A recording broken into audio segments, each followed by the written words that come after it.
Sarcoma के लिए मैं कुछ नाम आपको पहले बताने की कोशिश करता हूं। एक वर्ड होता है जिसको बोलते हैं कार्सिनोमा। एक वर्ड होता है दोस्तों जिसको बोलते हैं कार्सिनोमा। कार्सिनोमा क्या होता है? तो ये एक प्रकार का मेलिग्नेंट ट्यूमर है एपिथेलियम टिश्यू का। क्या बोलोगे? It is a malignant tumour. It is a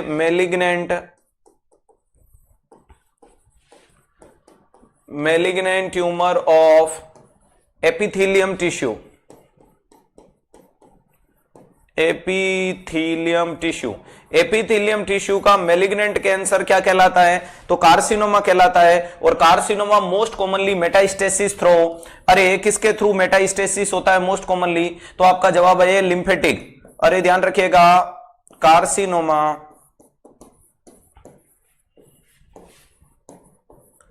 most commonly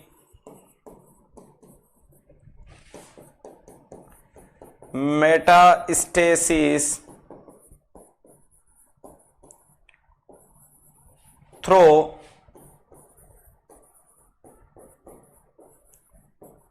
lymphatic track. और ये मोस्ट कॉमनली किसके थ्रू मेटास्टेसिस होता है? तो ध्यान रखिएगा, लिम्फेटिक ट्रैक के थ्रू मेटास्टेसिस होता है।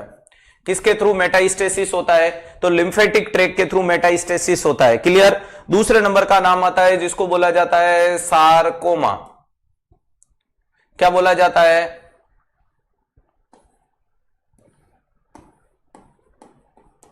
सार्कोमा।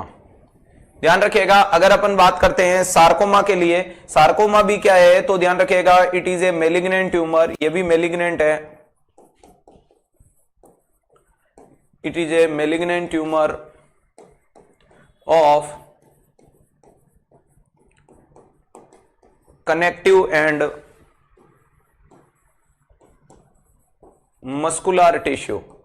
कनेक्टिव और मस्कुलर टिश्यू का जो मेलिग्नेंट कैंसर होता है, और कनेक्टिव और मस्कुलर को दोनों को मिला के जो शब्द बोला जाता है उसको बोलते हैं प्यारे दोस्तों मिजेनकाइमा।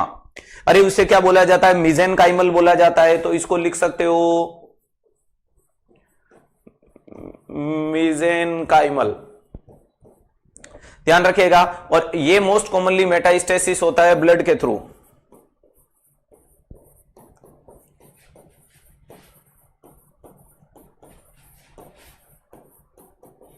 Metastasis through blood. ध्यान रखिएगा, ये किसके थ्रू मेटास्टेसिस होता है? तो ध्यान रखिएगा, ब्लड के थ्रू। ध्यान रखिएगा, वेरी इंपॉर्टेंट चीज है कार्सिनोमा। ये वाली चीज कार्सिनोमा है, मेलिग्नेंट ट्यूमर एपिथेलियम टिश्यू का। दूसरे नंबर पे ये लिम्फेटिक से फैलता है। सार्कोमा है जो एक प्रकार का मिजेनकाइमल टिश्यू से देखने को मिलता है। और ये मोस्ट कॉमनली किससे फैलता है? तो ब्लड से। ये मोस्टली किससे फैलता है? तो ब्लड से देखने को मिलता है। तो ये कार्सिनोमा और सार्कोमा मेरे हिसाब से क्लियर हो गया होगा। बिनाइन और मेलिग्नेंट को थोड़ा सा डिफरेंशिएट अगर करूं कि सर बिनाइन क्या है और मेलिग्नेंट क्या है, कैंसर में बिनाइन क्या है और मेलिग्नेंट क्या देखने को मिलता है, तो इस चीज को भी थोड़ा गंभीरता से समझने की कोशिश करें। अगर अपन बात करते हैं बिनाइन क्या होता है, एक ऐसा कैंसर जो कैप्सूलेटेड है। ध्यान रखिएगा, एक ऐसा कैंसर जिसमें इन्वेजन एंड मेटास्टेसिस नहीं होता है। इन्वेजन और मेटास्टेसिस जिसमें क्या है? अपसेंट देखने को मिलता है। ध्यान रखिएगा, अगर वहीं पे बात करते हैं जो अनकैप्सुलेटेड है, अनकैप्सुलेटेड जिसके ऊपर कोई कैप्सूल नहीं है और जिसके अंदर प्यारे दोस्तों इन्वेजन और मेटास्टेसिस होता है। इन्वेजन और मेटास्टेसिस प्रेजेंट है, जिसमें इन्वेजन और मेटास्टेसिस क्या होता है? प्रेजेंट होता है। तो ध्यान रखिएगा, ये बिनाइन और मेलिग्नेंट के लिए चीज है। यहां अपन सीधी सीधी लाइन बोल सकते हैं, malignant are more dangerous in comparison to benign. Clear है? बहुत सारे और पॉइंट होते हैं। क्लियर है? बहुत सारे और कारण होते हैं, जैसे कि बिनाइन के लिए स्लो ग्रोथ है, गुड प्रोग्नोसिस है, रीअकरेंस के चांसेस नहीं है, ऐसे करके। क्लियर है? ध्यान रखिएगा, वहीं पे इसके जस्ट अपोजिट में ये चलता है। इसमें जो अगर बात करोगे, अरे ये सेलुलर प्लियोमॉर्फिज्म नहीं होता है, न्यूक्लियर प्लियोमॉर्फिज्म नहीं होता है, न्यूक्लियर साइटोप्लाज्मिक रेशियो 1:4 होता है, वहां 1:1 हो जाता है। तो खूब सारी चीजें, या बायोटोटिक डिवीजन है, या मल्टीपोलरिटी बन जाती है, या पोलरिटी मेंटेन है, वहां पोलरिटी टूट जाती है।